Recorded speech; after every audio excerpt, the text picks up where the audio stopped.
Halo pemirsa Cokro TV, jumpa lagi dengan saya Ahmad Sahal di Seruput.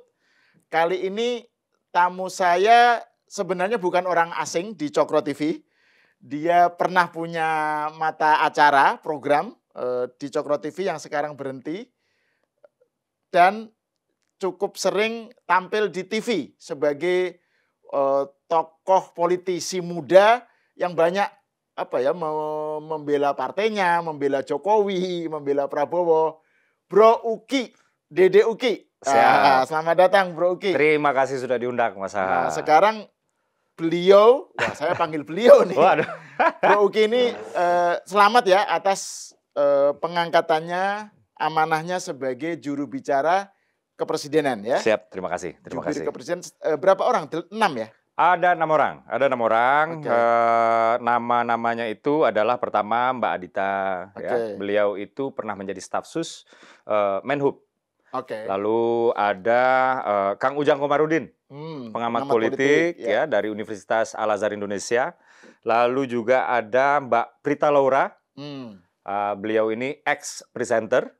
Lalu ada juga Bang Philips Vermonte, itu CSIS ya, mantan direktur CSIS. Betul, lalu saya sendiri. Terus juga Philip itu adalah dekan Universitas Islam Internasional Indonesia. Betul, UII. Pokoknya I-nya banyak Department katanya. of Political Science. Betul, betul. Kemudian saya sendiri dan yang terakhir adalah Bang Hariko Satriawibawa.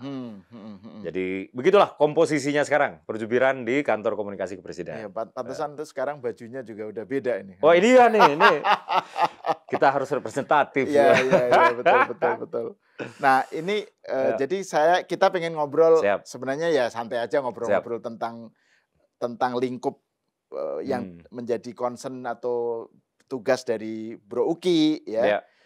Sebagai jubir, kemudian tentang politik Indonesia belakangan ini, terus kemudian juga tentang seorang Uki sendiri nih kan dulunya di PSI, kemudian aktif di TV, di media lah ya, menjadi salah satu penggiat Twitter, X ya, suka berkelahi gitu di Twitter. Banyak musuh. Banyak musuh. Setiap nge-tweet dibully terus. Tapi banyak juga sekutu kan. Banyak juga allies gitu. Nah, saya mau mulai tentang hal yang sekarang ini menjadi tugas dari Bro Uki sebagai juru bicara kepresidenan terkait dengan politik nih. Kan sekarang lagi rame kemarin ya beberapa hari ini tentang karena Pak Prabowo kan lagi di luar negeri nih. Jadi yang menjadi orang pertamanya kan Gibran sekarang kan. Nah, kemarin rame soal lapor Mas Wapres. Betul. Ya kan? Betul. Rame. Terus kemudian dianggap Gibran itu berambisi punya agendanya sendiri, nyari panggung untuk ada yang bilang untuk persiapan 2029 dan seterusnya gitu. Seakan-akan Gibran jalan sendiri. Jadi setelah dilantik terus dia tiba-tiba kayak punya agenda sendiri. Dan ini sesuatu yang menjadi liar kan di medsos gitu. Komentar Bro Uki gimana terkait hal itu? Jadi apa yang dilakukan oleh Mas Wapres itu bukan membuat kebijakan baru atau bukan membuat program baru. Jadi Republik ini sebenarnya sudah punya sebuah program yang namanya SP4N Lapor, ya, yang dimana program ini rumahnya adalah www.lapor.go.id, gitu. Nah, disinilah warga, ya, masyarakat, rakyat, semuanya bisa melapor ke website tersebut untuk kemudian tindak lanjuti oleh pemerintah. Ya, siapa aja pemerintah di sini. Jadi inisiator dari lapor.go.id ini dan juga koordinatornya itu adalah KSP atau Kantor Staf Presiden. Ini sudah ada sebelum Pak Prabowo. Sudah. Bahkan by the time Mas Gibran itu membuka kanal lapor Mas Gibran ini, Mas Wapres. Lapor Mas Wapres ini jumlah laporan itu udah hampir 1 juta. Jadi ini sudah program lama sebenarnya ya. Nah, lalu yang terjadi apa? Laporan yang masuk itu kemudian diverifikasi, ya. Setelah diverifikasi, baru ditindaklanjuti. Setelah ditindaklanjuti, baru dikembalikan dan ditanggapi oleh pelapor. Apakah sudah puas atau belum? Baru kalau sudah oke, laporan dinyatakan selesai, case close gitu ya. Nah, tadi kan saya bicara soal inisiator dan koordinatornya adalah KSP. Nah, pertanyaannya berikutnya adalah siapa sih yang dikoordinasi oleh KSP? Nah, ini ada beberapa kementerian. Yang pertama itu adalah Kemendagri. Kalau laporannya ini terkait dengan kewenangan pemerintah daerah, ya. Yang kedua adalah Menpan RB. Kalau laporannya ini terkait dengan kementerian lembaga di tingkat pusat, ya. Lalu juga ada Komdiji, dulu Kominfo namanya ya, sebagai penyedia rumah IT-nya. Kurang lebih seperti itu. Dan di sini juga kalau misalnya ada laporan-laporan yang arahnya itu adalah mal administrasi negara dan lain-lain ya, di sini ombudsman juga ikut. Gitu. Jadi ini adalah sebuah hal lama sebenarnya ya, yang kemudian ini sebelum adanya lapor Mas Wapres, itu banyak sekali laporan yang terpaksa nggak diverifikasi. Karena beberapa hal. Hal yang pertama, karena ini website ya, jadi dibutuhkan kemampuan teknis ya, sedikit literasi. Nah kan ya saudara-saudara kita yang kelas menengah bawah kadang-kadang kan tidak cukup cakap lah ya terkait dengan kemampuan teknisnya melapor melalui teknologi digital. Itu yang pertama. Jadi di lapor Mas Wapres ini, mau kelas bawah, kelas atas, kelas menengah, semuanya diberikan asistensi Mas Ham. Gitu. Jadi semuanya bisa melapor. Jadi ada asistensinya di situ. Lalu yang kedua, ada yang terpaksa nggak dilanjutkan laporannya karena dia nggak terkait dua hal. Hal pertama itu adalah pelayanan publik. Hal kedua adalah kebijakan publik, gitu. Nah, kadang-kadang laporannya ini ya macam-macam, ada yang iseng ya, atau ada yang ya sifatnya kayak karakter assassination itu juga ada. Itu kan di action ada. Boleh nggak saya lapor tentang siapa yang bikin fufu fafa gitu misalnya. Kayak gitu. Itu kan iseng-iseng ya. Iseng-iseng politik lah itu ya. Dan juga tujuannya untuk menyerang Gibran sebenarnya kan. Dan yang ketiga, kemarin itu banyak yang nggak dilanjutkan karena tidak ada identitas pelapor. Gitu. Sehingga ya terpaksa nggak dilanjutkan. Karena apa? Dengan adanya identitas pelapor, maka kredibilitas laporannya ini ya itu bisa bertanggungjawabkan karena ada identitas pelapor. Tapi satu hal yang pasti, siapapun yang melapor ya, itu identitasnya disembunyikan, tidak akan dimunculkan. Dan keselamatan si pelapor itu dijamin oleh institusi kepresidenan langsung. Kurang lebih seperti itu. Nah, yang dilakukan oleh Mas Gibran ya, kalau kita ibaratkan lapor.go.id ini adalah dapurnya, yang dilakukan oleh Mas Gibran itu menambah pintunya.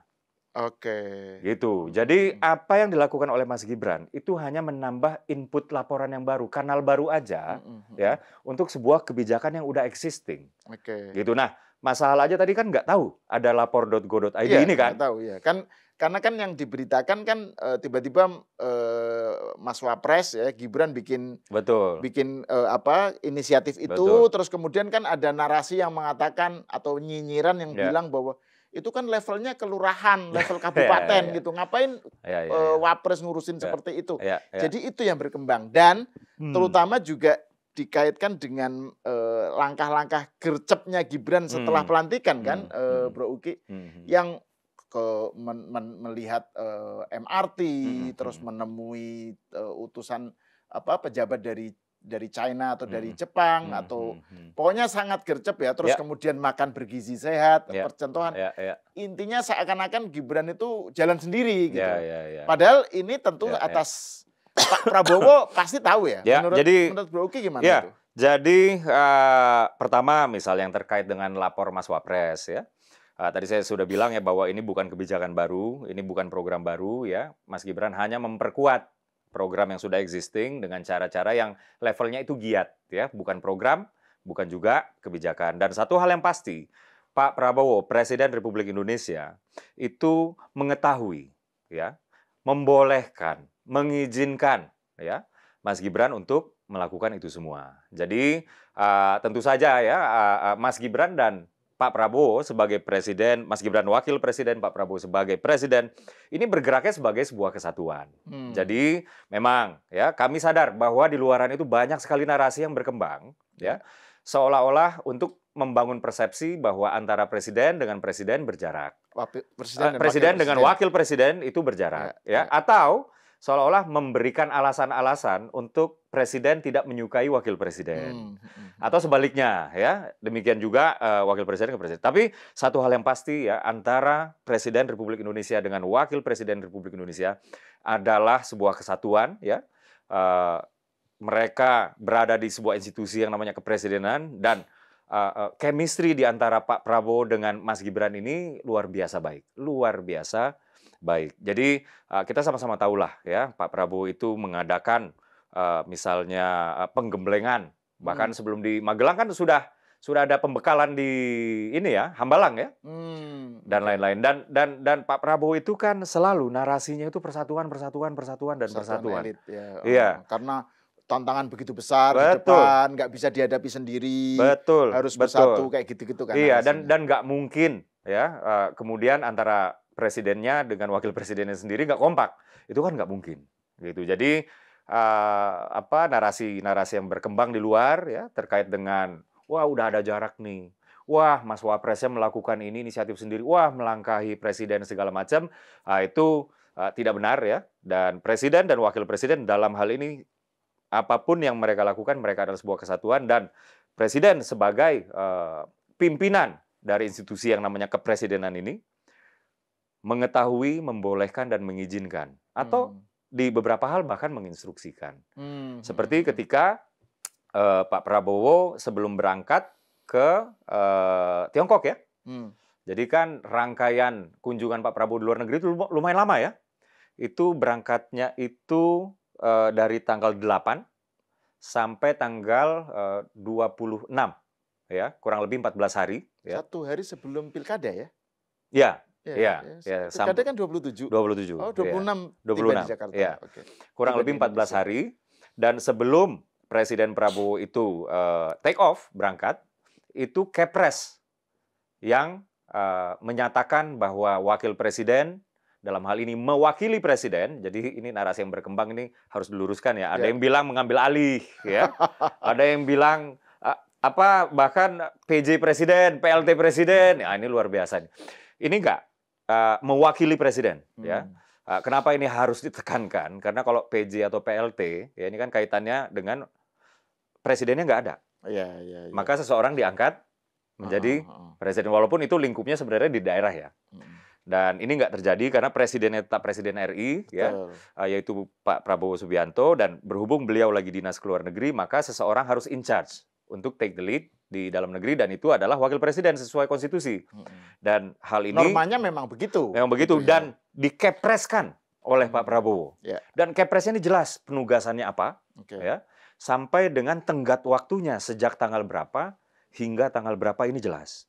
Gitu. Jadi ini sesuai dengan undang-undang. Jadi nggak ada itu yang namanya pengambil alihan, apalagi PLT, apalagi PJ, apalagi si Anu inisiatif sendiri, si itu nggak tahu, si ini mau diam-diam mau membangun kekuatan. Enggak. Justru kita harusnya senang dong Mas Hal. Ini wakil presidennya rajin loh. Kerja gitu. Ini kan jadi serba salah ya. Kalau kerja dianggap mau tampil. Itu bukan tampil, cuman ya wakil presiden kan nggak mungkin nggak disorot ya. Ya, memang. Tapi kan gini, kan narasi semacam itu kenapa berkembang ya? Kan kalau kita lihat dinamika di dalam politik Indonesia menjelang Pilpres sampai setelah Pilpres kan amunisi serangan, terutama setelah kasus MK dulu ya, serangan yang sangat gencar kan ke Pak Jokowi dan ke Gibran gitu kan. Terus kemudian kan setelah terpilih pun Pilpres selesai ya, Pak Prabowo terpilih, kan ada narasi bahwa Gibran ini jadi beban buat Prabowo gitu loh. Misalnya salah satu yang ngomong begitu kan Rocky Gerung kan, bahwa Gibran ini adalah beban Mulyono dan seterusnya lah gitu. Jadi narasinya itu justru mereka pengen menyelamatkan Pak Prabowo gitu loh dari beban Mulyono ini gitu loh dan keluarganya gitu. Jadi kan itu yang sebenarnya di belakang mindset yang melatari rangkaian nyinyiran dan serangan terhadap Gibran, misalnya termasuk soal lapor Mas Wapres. Jadi apapun selalu dikaitkan dengan itu gitu loh. Jadi ini konteks politiknya begitu gitu. Bro Uki kan pasti udah tahu lah. Tahu lah, gitu, saya kan juga politisi ya. Saya baru sebentar nggak ngomongin politik praktis, Mas. Ini kalau saya di sini sebagai jubir partai ini saya udah berkomentar. Cuman begini, memang apa namanya sudah pasti ya. Yang namanya penguasa dalam hal ini presiden dan wakil presiden ya yang diberikan amanah itu kan produk dari sebuah proses politik yang namanya demokrasi ya. Yang di mana di sana pasti ada saja orang-orang yang nggak pro dengan beliau ya, ada yang kontra dengan beliau itu bahkan sudah puluhan tahun, ada yang 10 tahun ya. Ada yang udah nggak pro sama bapaknya, sekarang sampai anak-anaknya juga nggak pro. Bapaknya bahkan juga. mantan loyalisnya mantan relawan Jokowi, mantan pendukung Jokowi yang sekarang diehard anti Jokowi kan banyak sekali, teman-teman kita juga gitu. Ya. Itu karena ada proses politik di sana ya, dinamika pemilu di 2024 ini kan ada semacam kocok ulang ya. Ada semacam kocok ulang ya, yang tadinya ada orang yang di dalam satu poros politik kemudian menjadi pisah poros gitu ya. Yang tadinya pisah poros malah menjadi satu poros, dan ini kan hal yang biasa ya di demokrasi ya. Dan inilah dia kenapa Presiden Prabowo, sebenarnya narasi yang sama pernah diucapkan oleh Presiden Jokowi ya, Presiden ke-7 Pak Jokowi ya, yaitu apa? Negara ini ya sampai dengan 2045 kita sedang di fase-fase kritikal gitu. Kenapa fase kritikal? Karena sejak tahun 2024 ini Mas Al, sampai dengan 2045 ini, Indonesia itu sedang berada di puncak bonus demografi. Dan kecenderungannya declining bonus demografinya. Dan 2045 itu adalah hasilnya. Kita mau ngelihat nih, kita sukses apa enggak memetik bonus demografi. Nah, itulah dia kenapa 11 sampai 13 tahun ke depan itu dikatakan oleh Presiden Prabowo adalah tahun-tahun paling menentukan. Gitu. Dan syarat mutlak ya, mau apapun, sebagus apapun program kita punya rencana ekonomi segala macam, sebagus apapun itu nggak akan jalan kalau kita nggak punya persatuan nasional. Terutama di tengah-tengah situasi global yang lagi nggak menentu. COVID baru aja beres tapi dampaknya kan belum selesai. Dampak ekonominya ya, Eropa misalnya ini masih suffering ya from high inflation. Amerika juga demikian, walaupun sebabnya agak berbeda. Dan belum lama setelah COVID lalu ada krisis di Timur Tengah, kan Iran dengan Israel ya, lalu juga Palestina dengan Israel, lalu bahkan kemarin itu ada yang ya saya sih melihatnya seperti serangan terbuka sudah ya, dan ini kan menjadikan situasi global semakin nggak menentu. Semakin nggak menentu situasi global, maka kondisi mereka sebenarnya semakin nggak kondusif, maka mereka semakin mencari-cari peluang untuk di negeri ini. Dan itu kan keniscayaan ya. Sewaktu Eropa itu lagi perang katakanlah abad medieval ya. Abad-abad 17, abad 16 ya. Ketika itu mereka mencari peluang keluar ya untuk menambah resource mereka. Karena mereka sendiri di Eropa sedang tidak menentu. Saat itu kayak begitu ya. Dan Indonesia adalah salah satu tujuan mereka untuk mencari resource ya. Dan hal serupa ya, why not bisa terulang kalau misalnya kita nggak bersatu. Jadi kunci dari keberhasilan apapun programnya yang mau kita jalankan, apapun kebijakannya yang mau kita jalankan, kalau mau Indonesia maju 2045 adalah persatuan nasional. Dan Pak Prabowo, waktu itu saya masih, nah ini obrolan belakang layar ya, waktu itu saya masih aktif di PSI.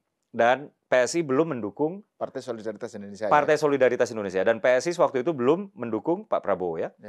Di pertemuan pertama kami dengan Pak Prabowo, beliau menceritakan soal 2045 ini. Bahwa syarat satu-satunya mutlak dibutuhkan persatuan. Ini waktu Pak Prabowo datang ke markas, datang ke kantor Wahid Hasim, DPP PSI. Ya. Lalu di pertemuan kedua adalah di Kartanegara.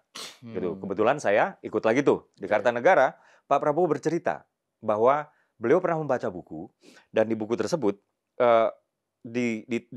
diceritakan bahwa ada sebuah peradaban, ada sebuah masyarakat ya di mana SDA-nya kaya, SDM-nya unggul.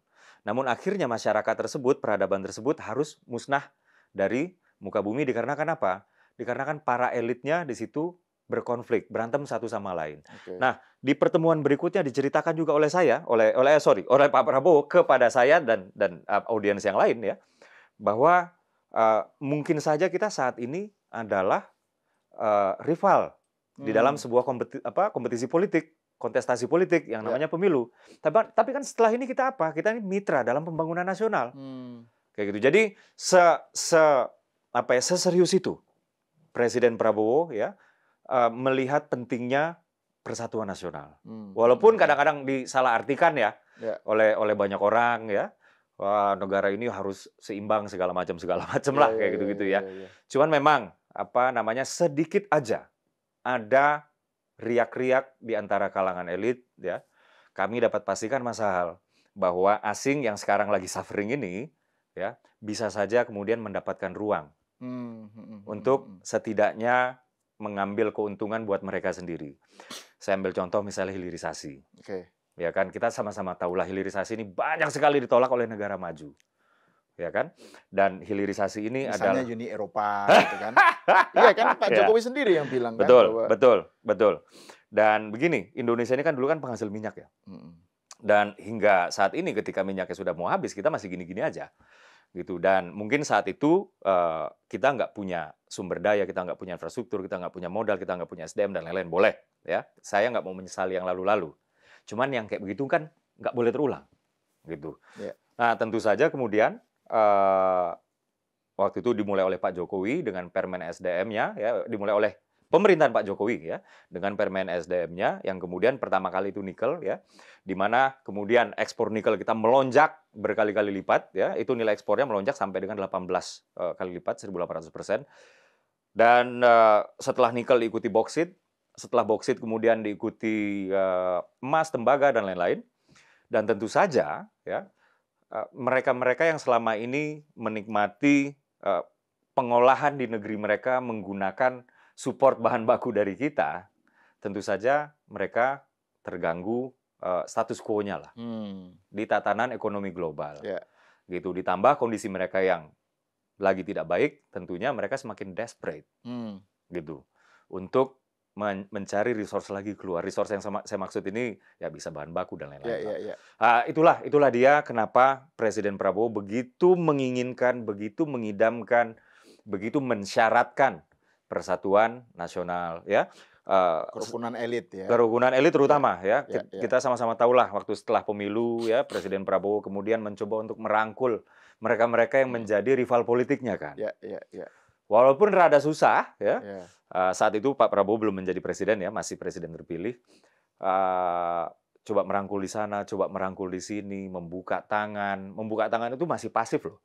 Ini merangkul itu kan aktif. Beliau yang maju gitu ya. Dan itu sudah beliau lakukan. Dan sekarang ya, apabila kita berbicara soal presiden dengan wakil presiden, ya kan nggak mungkin nggak kompak. Kayak begitu loh. Ini presidennya udah sebegitunya soal persatuan. Gitu loh, Mas Al. Menarik tuh, menarik. Nah, terkait dengan poin persatuan nasional, kerukunan elit, itu kan memang tidak lepas dari wacana mengenai rekonsiliasi kan. Rekonsiliasi yang pertemuan atau bersatunya kekuatan Jokowi dengan kekuatan Prabowo gitu ya. Nah, tapi kan saya mau kembali ke soal yang menjadi tupoksi dari kantornya Bro Uki, kantor komunikasi kepresidenan, kan? Dan Bro Uki kan salah satu jubir presiden. Jadi ini saya kira penting untuk kita bahas sesuatu yang oleh Hasan Nasbi, Pak Hasan Nasbi, Hasan Nasbi disebut sebagai DFK.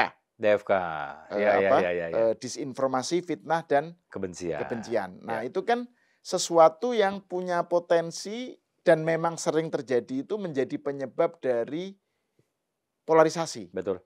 Dari hilangnya kerukunan. Gitu ya. Karena destruksinya itu kan luar biasa. Ini kan kita berbicara tentang disinformasi. Itu kan kalau sudah nyebar itu kan susah sekali untuk kadang-kadang untuk mengoreksi itu koreksinya kadang-kadang telat atau dosisnya kecil gitu ya yang sudah nyebar kemana-mana. Terus kemudian bukan hanya itu, kalau era post-truth itu kan yang terjadi itu kadang-kadang ada yang namanya alternative reality. Jadi masing-masing pihak itu punya realitasnya, versinya sendiri terhadap realitas. Jadi mereka nggak bisa diklarifikasi, nggak bisa dikoreksi, nggak bisa dan nggak mau, karena mereka punya realitasnya sendiri gitu loh. Dan ini post-truth ini ya, suasana yang masing-masing berpegang dengan alternatif reality kan basisnya kadang-kadang bukan rasionalitas tapi feeling, emosi, sentimen. Betul. Emosi kan. Betul. Jadi nah, bagaimana itu Bro Uki dan tim ya itu mengantisipasi hal semacam itu gitu. Ya. Ini bahaya memang DFK ini ya. Kalau kita bicara disinformasi misal dari huruf D-nya ya, ini menimbulkan persepsi yang keliru dari kenyataan. Oke. Lalu kita bicara fitnah. Fitnah pun juga demikian. Tapi memang spesifik ya, umumnya untuk karakter assassination. Oke. Lebih ke person yang betul. Sama-sama bohong, namanya juga fitnah kan. Ya. Lalu yang ketiga adalah kebencian. Kebencian ini belum tentu bohong, belum tentu juga fitnah, gitu. Tapi ini nih juga yang membahayakan. Karena selalu dipilih angle-angle ya, selalu dipilih narasi-narasi, selalu dipilih diksi-diksi untuk mengobarkan kebencian pihak-pihak tertentu kepada pihak yang lain. Nah, ini memang tugas kami di PCO, Presidential Communication Office, untuk melawan tiga ini. Ya, walaupun kalau di Perpresnya ya, tugas utamanya PCO itu adalah menyampaikan program-program prioritas Presiden Prabowo dan Wakil Presiden Mas Gibran ya. Jadi tugas utamanya itu adalah mengkomunikasikan program-program prioritas seperti makan bergizi gratis ya. Kemudian cek kesehatan gratis, kemudian ada juga revitalisasi sekolah dan lain-lain lah gitu ya. Mengkomunikasikan semacam progress report gitu ya. Betul, supaya terbangun optimisme di masyarakat juga gitu. Karena belakangan itu kalau tim komunikasinya nggak kuat ya, akhirnya kita nggak menyalahkan bahwa kemudian opini-opini miring yang DFK tadi menjadi liar berkembang, dominan berkembang gitu. Nah, jadi fungsinya tuh apa? Misalnya kayak gini deh, kalau dulu kan sudah ada jubir ya, presiden ya. Kenapa harus dilembagakan? Ada kantor komunikasi kepresidenan, gitu. Kenapa bahkan lembaganya ini setingkat kementerian lagi? Jadi kasarnya seperti ini. Seorang jubir itu kan kalau bangun tidur diberondong sama ribuan pertanyaan jurnalis kan nggak mungkin juga siap menjawab. Kalau jubir dalam arti yang lama ya, yang bukan dalam institusi KKK gitu ya. Seorang jubir yang sifatnya individu. Kalau artian yang lama itu kan jubir itu langsung si individunya melekat kepada presiden, tidak dilembagakan. Kalau yang sekarang kantor komunikasi kepresiden ini sebuah lembaga tersendiri, setingkat kementerian, yang di dalamnya ada para jubir. Gitu. Nah, jadi kalau yang versi lama itu dia bangun tidur terus langsung diberondong oleh wartawan. Betul. Gitu ya. Dan dia harus memikirkan sendiri. Dia harus memikirkan sendiri. Dia harus memikirkan sendiri. Nah, kalau di kantor komunikasi kepresidenan, ini saya ambil contoh dari kelembagaannya itu sendiri, ada 3 kedeputian. Deputi yang pertama ini adalah deputi narasi ya dan materi. Nah, inilah dia kasarnya kalau mau tempur kita, inilah pabrik dan gudang pelurunya, arsenal. Gitu. Nah, inilah deputian 1. Lalu ada kedeputian 2, yaitu tentang diseminasi. Setelah peluru ini semuanya ready ya, senapannya ready, bahkan ada granat mungkin ada bazooka dan lain-lain. Kemudian mau dipakai bertempurnya, deploy-nya itu bagaimana strateginya. Nah, inilah narasi ya. Apakah melalui sosial media kita ya, atau apakah melalui orkestrasi kementerian-kementerian yang dimana ini sempat juga nih kayaknya dinyinyirin nih, orkestrasi kementerian kesannya disalahkan. Tugas kita kan itu. Terus apakah kemudian melalui para jubir, jadi jubir itu juga berada di sana ya, atau apa? Bagaimana? Gitu. Lalu bagaimana juga tentang penyajiannya? Gitu. Ini aku ambil contoh satu ya, IKN. Ya, IKN itu videonya itu sedikit banyaknya itu kerjasama antara otorita IKN dengan PCO. Video yang menceritakan sisi humanisnya. Jadi yang diceritakan itu adalah sisi si ibu yang menyediakan makanan kepada para pekerja.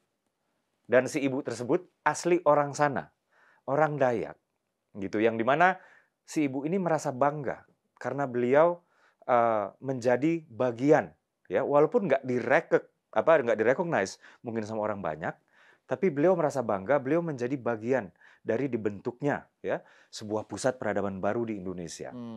Kurang lebih seperti itu. Nah, inilah yang kita angkat, ya. Dan bahasa-bahasa rasa, gitu. Ini kan lebih dapat di feel. Tadi kan Mas Sahal juga bilang, oh ya, karena kadang-kadang yang nggak rasional itu pakainya perasaan. Iya, kami juga tahu soal itu, gitu. Jadi kalau misalnya audiensnya begini, kita akan pakai begini. Kalau audiensnya begitu, kita akan pakai begini. Nah, itulah diseminasi. Lalu yang ketiga adalah kedeputian, koordinasi kementerian lembaga dan eksternal. Jadi kan nggak boleh, ya, ada menteri yang satu ngomongnya, ya, kebijakan kita ke kanan. Lalu kementerian yang lain, ya, kebijakan kita ke kiri, gitu. Atau kemudian ada juga yang nggak ngomong apa-apa. Ini kan kita list down kementerian-kementerian mana yang paling split, ya, melakukan komunikasi publik, itu juga kita list down, gitu. Jadi nggak boleh ada yang kayak gitu-gitu, gitu. Dan nggak boleh juga ada yang duluan. Jadi misalnya pernah ada seorang mantan menteri atau ya mantan menteri lah, ya, pernah mengatakan iya akan dirapatkan, ya, kami akan mengajukan anggaran sekian. Kalau masih akan dirapatkan kan nggak boleh keluar informasinya. Kayak gitu. Nah, yang kayak gini-gini nih, ini berada di kedeputian 3, gitu. Jadi dari aspek manajerial ini sebenarnya kantor komunikasi kepresidenan ini sudah lengkap, ya. Untuk, nah ini kemarin Pak Kepala, ya, Bang Hasan, ya, mengatakan begini, di luaran itu beredar banyak sekali air. Airnya tuh banyak yang keruh, gitu. Nah, air ini datang ke kita, atau kalau bisa kita yang sedot nih air-air ini, kita olah. Dan ketika kita merilis air ini harus menjadi air yang jernih. Air yang membawa manfaat, siap untuk diminum, siap untuk dikonsumsi untuk misalnya mandi, untuk ambil air wudhu, misalnya, dan lain-lain. Nah, air yang dimaksud ini adalah narasi, statement, ya, berita, informasi yang keluar dari PCO atau kantor komunikasi kepresidenan. Nah, kurang lebih seperti itu. Jadi inilah dia kenapa kejubiran itu oleh Presiden Prabowo, ya, yang di mana ruangnya sudah disediakan oleh Presiden Jokowi saat itu, ya, ini penting untuk dilembagakan. Kurang lebih begitu, Mas Al. Jadi nggak hanya jubir-jubir kayak saya yang kemudian memiliki dampak terhadap komunikasi negara, tapi juga jubir-jubir di kementerian ini kita saling berkoordinasi. Gitu. Itu jubir-jubir di kementerian itu juga punya otoritas untuk bicara sendiri atas nama kementerian atau harus melalui? Enggak, jadi mereka tetap memiliki otoritasnya. Oke. Tapi ya kita membangun hubungan pertemanan yang baik, ya, di luar hubungan profesional tentunya, agar antara PCO dengan jubir-jubir kementerian tersebut itu koordinasinya berjalan dengan intens. Dan ini sedang terjadi kayak tadi misalnya, ya, kami baru saja mengadakan sebuah rapat lintas KL, ya, rapat koordinasi, yaitu tentang agenda setting komunikasi kepresidenan, dalam hal ini komunikasi pemerintah, gitu. Karena ini kaitannya dengan KL lain. Jadi kalau misalnya untuk KL yang tergabung di Kemenko A misalnya, ya, ini loh yang sebulan ke depan ini patut untuk dikomunikasikan. Atau KL yang tergabung di Kemenko B, ini loh isu-isu yang patut dikomunikasikan. Tapi gini, Bro Uki, ini kan dengan paparan yang ditampilkan Bro Uki itu kan memang ada skema yang memang lebih sistematis, ya. Tapi kan masalahnya, kalau saya mau kembali ke soal tadi itu, disinformasi, fitnah, dan kebencian. Itu kan arusnya begitu besar, ya. Dan ofensif, ya kan? Dan dalam banyak kasus itu bukan hanya di Indonesia, misalnya di Amerika misalnya, itu yang relatif advance demokrasinya, itu kan memperkuat polarisasi, gitu kan? Mengukuhkan polarisasi. Jadi yang terjadi semacam itu. Nah, dengan arus dengan arus yang semacam itu, ya, arus disinformasi, kemudian yang tadi saya sebut itu alternatif reality yang begitu kuat, itu kantornya Bro Uki itu perannya hanya mengklarifikasi atau itu bisa ofensif. Itu dia ofensif. Bisa ofensif nggak? Misalnya ada yang menyebarkan fitnah, menyebarkan disinformasi, menyebarkan kebencian. Nah, apakah kantor komunikasi kepresidenan bisa ofensif menyerang balik? Karena kalau enggak hanya klarifikasi saja kan capek juga itu. Dan itu. Makanya ini Mas Al. Dosisnya kan selalu kalah dengan yang nyerang gitu. Begini Mas Al. Kita kan berbicara penyebar luasan DFK itu kan tentunya di ruang-ruang diskursus publik ya. Iya kan? Terutama di medsos misalnya. Terutama di medsos dan lain-lain gitu. Dan betul, klarifikasi itu adalah satu hal. Itu pun juga kami lihat dulu. Apakah ini magnitudnya perlu untuk diklarifikasi? Atau jangan-jangan kalau kita klarifikasi, kita menambahkan magnitud. Karena gimana pun kantor kami ini kantor kepresidenan. Atau terkait dengan institusi kepresidenan. Jadi kadang-kadang dia malah iseng dong bikin DFK. Ya kan? Untuk diklarifikasi. Kadang-kadang malah kita kayaknya ini enggak. Atau belum. Kita pantau. Saja, dicuekin gitu ya. Ada yang masih kita statusnya pantau. Ada yang dicuekin bener ada. Ada yang sudah harus ditanggapi ada. Tapi begini, kalau berbicara ruang-ruang diskursus publik, tentunya semakin dia nggak diisi oleh air yang jernih tadi, maka ruang untuk diisi oleh air yang kotor itu semakin banyak. Itulah dia kenapa agenda setting itu diperlukan oleh pemerintah. Agenda setting komunikasi ini, bulan ini kita akan mengkomunikasikan ini. Payung besarnya dari kepresidenan ini. Dari kementerian ini, dan ini. Gitu. Dan ini harus mengisi terus ruang-ruang diskursus publik. Gitu. Dan DFK dengan kata lain itu ruang di dalam diskursus publik maka dia akan semakin sempit. Dan kalaupun ada yang harus tanggepin artinya itu secara kuantitas juga nggak akan banyak. Kurang lebih begitu. Jadi caranya itu berarti dengan memperbanyak air bersih. Caranya dengan memperbanyak air bersih. Membanjiri ruang atau medium komunikasinya itu dengan komunikasi yang benar, akurat gitu ya. Akurat, betul. Bahkan kami ini didoktrin Mas Al. Bahwa utamakan akurasi melebihi kecepatan. Gitu. Jadi kita memang ada tuntutan untuk kadang-kadang harus merespons cepat. Tapi itu jangan menjadikan kita reaktif. Kita boleh responsif, tapi nggak boleh reaktif. Utamakan akurasi melebihi kecepatan. Jadi itulah prinsip si air jernihnya itu ya. Jadi itulah dia kenapa kejubiran itu nggak bisa diisi oleh individu-individu yang tidak dilembagakan. Gitu. Dan melawan DFK nggak cukup. Misalnya 1-2 orang jubir, 3 orang jubir kayak gitu. Dan Mas Sahal tadi juga tahu sendiri DFK di medsos itu luar biasa besar. Iya, kadang-kadang kan kalau misalnya diisi oleh DFK, kita siram lagi yang jernih. Diisi sama yang air kotor, kasih lagi yang jernih yang banyak. Kayak begitu. Dan tentunya kalau misalnya sudah masuk ke ranah hukum, ini pemerintah kan sudah nggak bisa intervensi lagi. Itu a different story lah. Itu udah different story.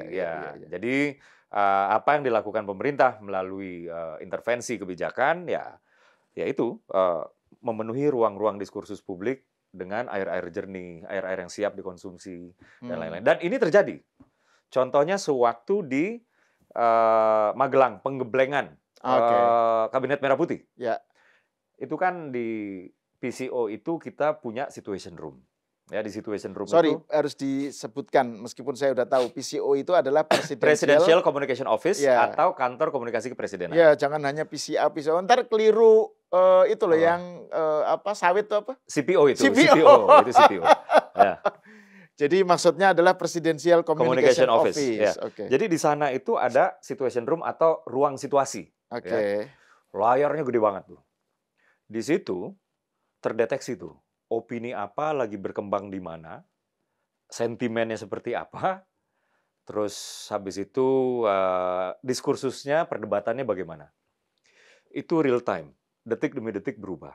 Dan yang paling atas tingkatannya apa, ntar kesusul gitu sama yang topik kedua, bisa. Nah,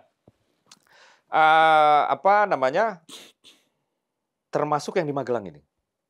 Kami mendeteksi bahwa ada narasi-narasi yang mencoba menguasai diskursus bahwa Presiden Prabowo ingin melakukan militerisasi lagi. Oke. Gitu. Menggunakan ya logika-logika yang cocokologi sebenarnya. Yang dimana saat itu sedang dilakukan penggemblengan yang dikaitkan dengan hal lain yang sebenarnya nggak terkait sama sekali. Bahkan ada sebagian simpul-simpul itu sifatnya hoax ya. Itu dikaitkan dengan ambisi Pak Prabowo ingin membangkitkan Indonesia membangkitkan militerisme lagi. Kayak gitu-gitulah. Dan saat itu saya terbang ke Magelang menyaksikan sendiri. Kalau di sana itu nggak cukup hanya menyaksikan, tapi mendapatkan feel-nya gitu. Dan beberapa tim PCO juga ke sana, bukan beberapa, banyak sekali yang ke sana, bahkan yang jaga kandang akhirnya cuma sedikit ya, untuk supaya kita bukan hanya mengcounter narasi-narasi tersebut, tapi membanjiri diskursus ini dengan air jernih tadi. Dan alhamdulillah, ya, Tulus kami menyatakan bahwa yang negatif cuma 4% akhirnya, cuma 4%, gitu. Dan sisanya itu kalau nggak tone-nya itu netral, itu positif. Sebagian besar bahkan positif ketimbang netral. Inilah yang kami lakukan, Mas Ahal, dan ini kan kaitannya dengan menjaga approval rating presiden. Dan ini tugas yang luar biasa berat karena baru saja dilantik keluar survei, ya, harapan publik kepada Presiden Prabowo itu 84%. Ya. Dan tugas kami adalah mengkonversi harapan publik menjadi approval rating. Gitu. Jadi jangan sampai hal-hal yang sedang dikerjakan yang sebenarnya baik kemudian dibingkis oleh narasi-narasi yang mungkin dia nggak hoax, ya, itu dia tadi saya bilang, dia nggak disinformasi, tapi bingkisannya kebencian. Gitu. Nah, inilah yang kita lawan, yang kita jernihkan, gitu, dan kita banjiri publik dengan air bersih yang misalnya gelas isinya air kotor, kita isi terus pakai air bersih kan lama-lama kan jernih juga tuh isi gelasnya kan. Kurang lebih begitu. Ya, ini optimisme yang patut didukung lah gitu. Siap. Optimisme dalam melawan DFK itu karena kan itu sebenarnya kalau dalam istilah Ghazwul Fikr. Itu istilah perang wacana. Itu perang yang tak kalah seru itu dibanding dibanding perang fisik. Nah, ini saya ingin memasuki karena waktunya juga kita udah ngobrol lama, segmen terakhir lah. Tentang sosok Bro Uki sendiri lah. Kan saya tahu kita kenal tuh waktu dirimu sudah di PSI ya. Sudah di PSI. Terus kemudian periode pertama saya di PSI dulu tuh. Oke. Nah, kan beberapa hari lalu tuh saya ngelihat diri di X, kan masih aktif di X kan, meskipun sekarang udah sering hanya retweet ya. Iya. Dulu kan bertempur gitu ya. Sekarang udah mulai nggak terlalu aktif tapi masih kelihatan selalu memantau. Itu kan Bro Uki menampilkan foto waktu masih muda, masih culun gitu kan. Gondrong, kumisan. Nah, bisa diceritakan sedikit nggak tentang kenapa dirimu begitu yang tadinya sekolah di luar negeri, kemudian tertarik ke Indonesia, terus tertarik politik dan masuk PSI dan sekarang end up di istana gitu. Ya. Jadi begini, saya terpaksa keluar negeri dulu, Mas Ahal. Karena saya orang Minang. Oke. Kamu Minang ya? Pikir Sunda loh. Enggak. Namanya kan Dedek pakai K. Dedek yang pakai K-nya itu menandakan bahwa saya Minang. Karena dedeknya Minang itu dengan K memang. Iya. Jadi saya terpaksa keluar negeri karena memang ekspektasi orang tua setelah lulus SMA saya harus merantau. Gitu. Ini kan tradisi Minang terhadap anak laki-laki. Alam terkembang jadi guru. Iya, betul. Namanya, kan? Jadi nggak cukup hanya di katakanlah kampung halaman atau di rumah orang tua. Gitu. Jadi saya merantau di sana. Awalnya saya pengen kuliah itu industrial design. Karena saya tertarik melihat teman-teman saya membuat prototipe kereta gitu-gitu ya.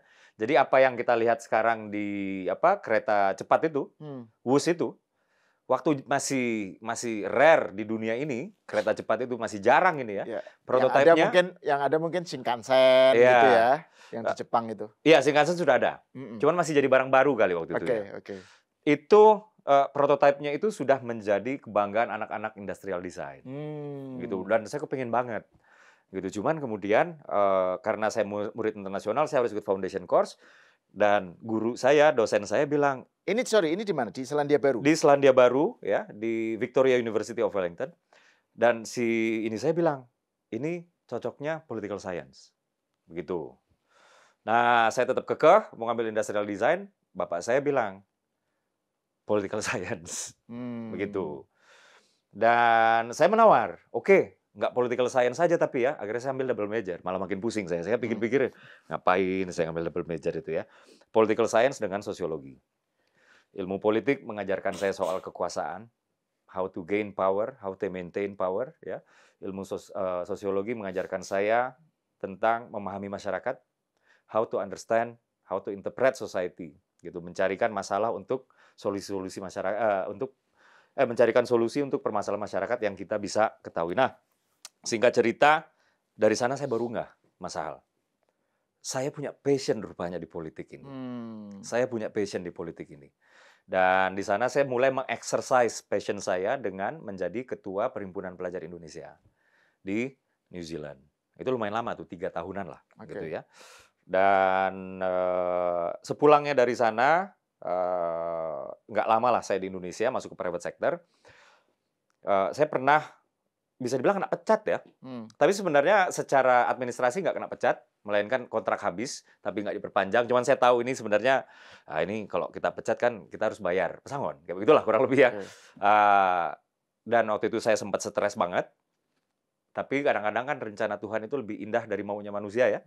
Sehingga gara-gara saya nggak punya kerjaan, saya apply S2 dengan beasiswa ke Swedia. Dan saya dapat di sana. Gitu. Singkat cerita, saya sudah selesai. Saya udah pernah 2 kali ya berkesempatan tinggal di luar negeri.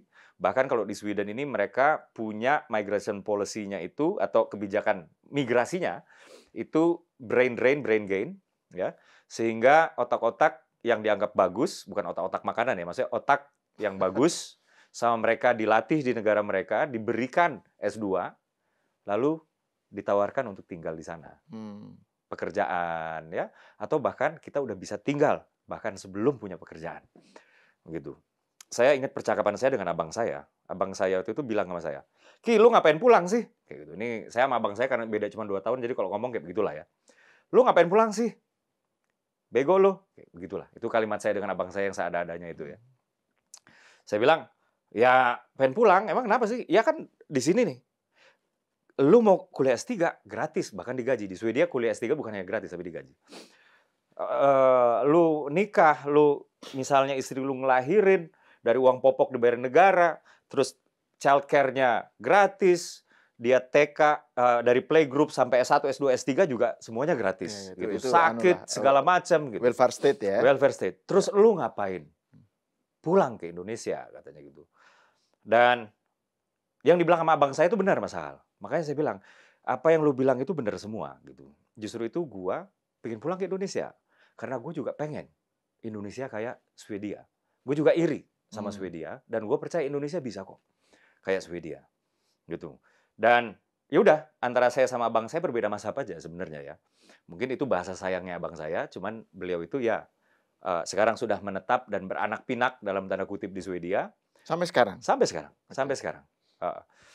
Beliau menikah dengan perempuan Swedia, saya memilih untuk pulang ke Indonesia gitu. Dan passion ini kemudian saya lanjutkan gitu. Saya di luar punya passion di politik, saya juga punya passion di bidang penelitian. Makanya sepulangnya dari Indonesia, saya bekerja sebagai peneliti, pernah bekerja di UI, ya, Universitas Indonesia, lalu juga di salah satu UN agency, ya, namanya United Nations Population Fund. Saya pernah kerja di sana, sampai akhirnya saya ke politik juga. Gitu. Karena apa? Saat itu saya sebagai peneliti itu agak-agak sebel. Karena penelitian saya itu adalah policy research, penelitian kebijakan. Maka hasil dari penelitian kebijakan adalah rekomendasi kebijakan, begitu ya. Dan banyak dari rekomendasi kebijakan saya cuma masuk laci. Padahal bagus. Padahal teknokrat-teknokrat di negeri ini udah setuju. Padahal pemerintahnya udah setuju. Tapi kemudian kenapa nggak jadi kebijakan? karena nggak lolos di proses politik. Di sana saya sadar bahwa hulu dari semua kebijakan itu adalah political will, political commitment-nya dulu.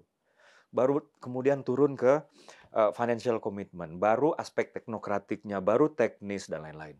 Gitu. Dan saya pikir, saya aja udah ke politik deh sekalian deh kalau begitu. Toh saya juga punya passion rupanya di situ. Gitu. Jadi itulah dia ya yang membuat saya kenapa saya mau di politik, dan saya nggak mau lama-lama di politik, Mas Al. Buat saya, kalau saya di politik, saya harus punya tujuan. Gitu. Dan kalau tujuannya sudah tercapai, keluar dari politik. Gitu. Dan kalau nggak punya tujuan, ini bahaya di politik nih. Bisa jadi kita ke sana agendanya mau nyari kaya.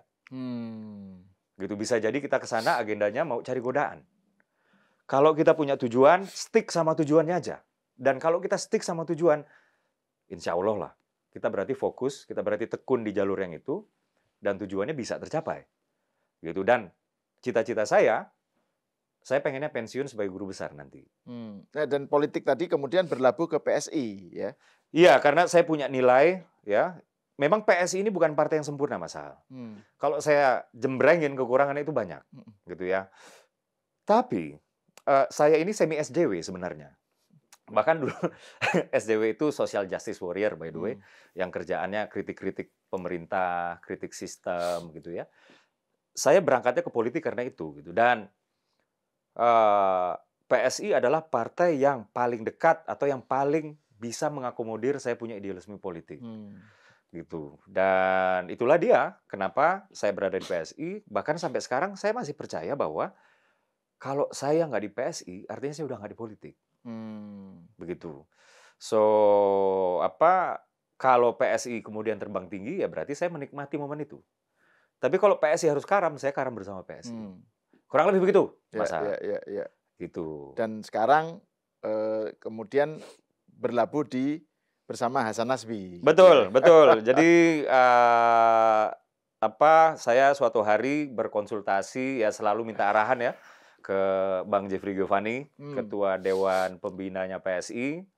Saya bilang, Bang, ini Bang Hasan ngajak saya ke sini gitu. Terus dia bilang, wah bagus gitu. Dan pesannya Bang Jeffrey adalah disiplin, katanya. Kamu sudah diwakafkan lah dalam tanda kutip ya, artinya membawa nama PSI dan jangan pikirin PSI lagi. Gitu dibilang, jangan pikirin PSI lagi. Suatu hari saya pernah ke Bang Hasan mengadu, bukan komplain ya, mengadu ya. Bang, gimana ini? Kok kebijakan-kebijakan partai saya nggak pernah dilibatkan lagi? Kayak gitu kan. Kok Bang Hasan, mohon maaf, Bang Jeffrey. Okay. Bang JG. Saya mengadu ke Bang Jeffrey. Bang, ini gimana nih kok kebijakan partai saya nggak pernah dilibatkan lagi? Malah saya kena semprot. Karena kan memang loyalitas kepada partai berakhir ketika loyalitas kepada bangsa, kepada negara ya, kepada itu mulai, gitu kan? Ya itulah harusnya dia. Kan begitu. Betul. Di saat itu saya sadar seperti itu. Jadi Bang Jeffrey bilang kayak begitu. Bro, ini masih ngapain masih mikirin partai, katanya. Bang Jeffrey bilang kayak begitu kan. Udah Bro, ini udah kita wakafkan ke negara. Ngapain mikirin partai lagi? Iya, harusnya begitu memang. Iya, jadi di sana saya belajar juga kan, karena mungkin saya baru pertama kali ya. Berada di pemerintahan, sehingga ketika saya melihat ini partai kok bergerak, saya kok nggak tahu ya, kayak begitu. Akhirnya kan ada bertanya-tanya ya. Ternyata memang ya ketika saya sudah berada di pemerintahan, PSI dalam tanda kutip sudah merelakan saya. Sebenarnya ada selain soal PSI yang harus merelakan, yang Bro Uki harus rela untuk tidak mikirin ya partai, itu juga. Nah ini yang mungkin lebih sulit ini, yaitu medan medsos. Nah itu, ini sekarang dengan berada di sebagai jubir, berarti peluang untuk berantem lagi di medsos? Ya nggak boleh. Pasti kangen nanti loh. Wah iya loh. Nanti gimana dicari-cari Panji, dicari-cari? Nggak boleh. Jadi pesannya jangan. Kalau berdebat di lingkup-lingkup yang tepat nggak apa-apa. Cuman berdebat di medsos ini kan rumble ya. Tarung bebas, siapa aja boleh nimbrung, nggak ada peraturan kayak gitu ya. Dan sementara dan udah gitu kadang-kadang yang nyerang tuh akun anonim. Ya. Sementara Bro Uki yang sekarang ini kan sudah membawa institusi negara. Sehingga yang dijaga ini bukan Ukinya, Mas Sahal, tapi negaranya yang dijaga. Jadi udah nggak bisa lagi kayak begitu. Bahkan saya ini baru belajar, Mas Sahal, tentang protokoler. Soal salaman aja harus jelas itu. Salaman begini, pundak yang maju itu ini. Nah, gitu-gitu. Terus kalau misalnya berhubung saya tenaga ahli utama kan berarti otomatis eselon 1 ya. Kalau lagi rapat lintas kementerian, batik itu nggak boleh lengan pendek. Wah, ini saya juga baru tahu. Saya tanya, kalau eselon 2 bagaimana Pak? Eselon 2 malah nggak apa-apa. Saya tanya kan loh, kenapa begitu? Apakah ini diskriminasi berdasarkan eselon? Dia bilang, oh bukan begitu. Karena kemungkinan staf eselon 1 untuk engage dengan menteri, dengan wakil presiden atau presiden, itu cukup besar. Gitu. Jadi jangan sampai pakai baju lengan pendek. Ya, jadi gitu. Udah siap-siap resmi lah. Gitu. Betul. Bahkan misalnya pakai sepatu nih, kaos kaki. Nah ini kelihatan betis ini nggak boleh nih. Oke. Nggak boleh. Gitu. Dan ini kita pas typing ini betul-betul masih dalam kondisi dinas ini ya. Ini kondisi dinas.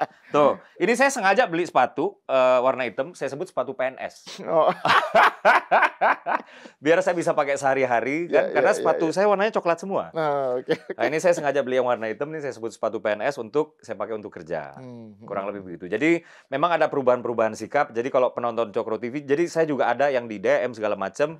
Dibilang, Bang, kok udah nggak ada konten lagi segala macam. Ya mohon maaf. Jadi sekarang kalimat saya itu kalimat negara. Jadi nggak bisa saya menyampaikan opini pribadi. Itu nggak bisa. Sehingga Cokro TV yang dimana pernah menjadi media buat saya untuk menyuarakan apa yang menjadi idealisme saya, gagasan Uki, apa yang menjadi gagasan saya, iya gagasan Uki ya. Ini terpaksa saya harus balik kanan lah.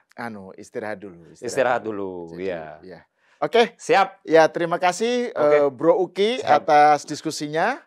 Dan pemirsa sampai di sini dulu obrolan kita dengan salah satu jubir presiden ya kepresidenan Uki. Nama lengkap lu siapa sih? Dedek Prayudi. Dedek Prayudi. Dedek Prayudi. Ya, makanya sering disangkain Sunda. Nah, makanya itu ya. Oke. Sampai di sini dulu. Terima kasih. Assalamualaikum warahmatullahi wabarakatuh. Assalamualaikum.